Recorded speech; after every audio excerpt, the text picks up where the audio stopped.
कई बार जब लोग जीवन में काम करना शुरू करते हैं, तब उन्हें बहुत ज्यादा दर्द होता है, तकलीफ होती है, उन्हें बहुत ज्यादा मेहनत करना पड़ता है और ये बात उनसे बर्दाश्त नहीं हो पाती है।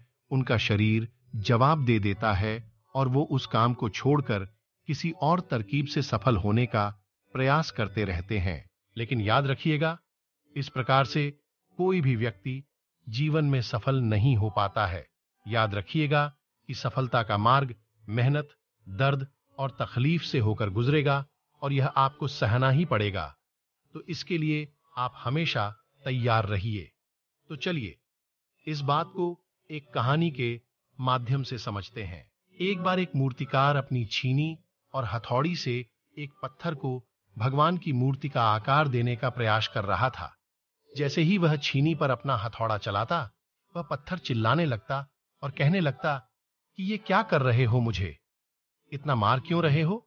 मुझे बहुत दुख हो रहा है, तकलीफ हो रही है, पीड़ा हो रही है, मुझे अपने हाल पर छोड़ दो और यहां से चले जाओ।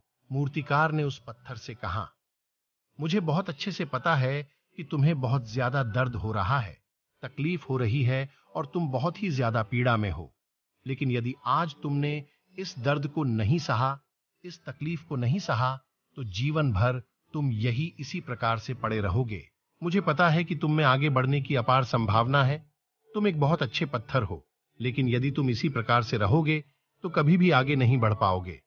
इतना कहकर मूर्तिकार औजार उठाए ही थे कि पत्थर फिर से चिल्लाने लगा, विनती करने लगा कि मुझे अपने हाल पर छोड़ दो। मुझे पता है कि जीवन के लिए कौन सी चीज सही है और कौन सी चीज गलत है। मुझे बहुत ज्यादा दर्द हो रहा है, अब मैं इस तकलीफ को बहुत ज्यादा नहीं सह सकता। मैं जिस हाल में, जो उस हाल में छोड़कर मुझे तुम यह से चले जाओ। उस मूर्तिकार फिर से उस पत्थर को समझाने की कोशिश की, ज्यादा अधीर मत बनो और अपने सब्र को बनाए रखो थोड़ी देर और इस दर्द को सहो। यदि इस दर्द को सह लिया तो मैं भगवान की मूर्ति के रूप में तुम्हारी स्थापना करवाऊंगा और फिर दूर दूर से लोग तुम्हारी पूजा करने आएंगे और पंडित और लोग तुम्हारी सेवा करेंगे। लेकिन पत्थर ने उस मूर्तिकार की एक भी बात नहीं मानी, वह चिल्लाता रहा और अपनी बात पर अड़ा रहा। मूर्तिकार में उस पत्थर को समझाने की बहुत कोशिश की, लेकिन वो पत्थर नहीं माना। अब मूर्तिकार भी थक चुका था और वह उस पत्थर को छोड़कर आगे बढ़ गया और थोड़ी ही दूर जाकर देखा कि एक और बहुत ही अच्छा पत्थर वह पड़ा हुआ है। उसने छीनी और हथौड़ी उठाई और उस पत्थर को मूर्ति बनाने के लिए वो तैयार हो गया। मूर्तिकार ने छीनी और हथौड़ी का वार दूसरे पत्थर पर जारी रखा। दूसरे पत्थर को भी दर्द हुआ, तकलीफ उसे भी हुई, लेकिन उस पत्थर ने बर्दाश्त कर लिया और देखते ही देखते थोड़े समय के बाद उस पत्थर ने भगवान की मूर्ति का रूप धारण कर लिया। थोड़े दिन बाद उस मूर्ति की एक मंदिर में स्थापना हो गई। धीरे धीरे करके लोग वह पूजा पाठ करने आने लगे। लोगों की मन्नतें वहां से पूरी होने लगी और वह मंदिर बहुत ही ज्यादा प्रसिद्ध हो गया। अब धीरे धीरे करके दूर दूर के गांव से लोग वहां पूजा पाठ करने आने लगे। फिर एक दिन और उस पत्थर को उसी मंदिर में लाया गया और उसे एक कोने में रख दिया गया। अब लोग आते और उस पर नारियल फोड़ते हैं। ये कोई और पत्थर नहीं, बल्कि वही पत्थर था जिसने दर्द को नहीं सहा था।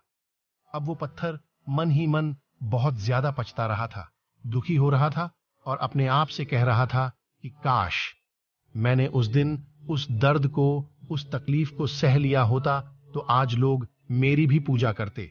इसलिए आप भी अपने जीवन में हमेशा याद रखिएगा कि जब भी आप अपने जीवन की शुरुआत में किसी काम को कर रहे हो, पढ़ाई कर रहे हो या कोई भी काम कर रहे हो और उसमें आपको दर्द हो रहा है, तकलीफ हो रही है, ज्यादा मेहनत करना पड़ रहा है, तो आप रुकिएगा मत, किसी और रास्ते की शुरुआत मत करिएगा, क्योंकि कोई और रास्ता आपको सफलता नहीं दे सकता है। आपको उस दर्द को, उस तकलीफ को सहना ही होगा और उस दर्द को, उस तकलीफ को सहकर आप ज्यादा मजबूत बनेंगे और तभी आप अपने जीवन में आगे बढ़ पाएंगे। और जीवन में हमेशा याद रखिएगा कि आपको पहले पत्थर की तरह नहीं, बल्कि दूसरे पत्थर की तरह बनना है।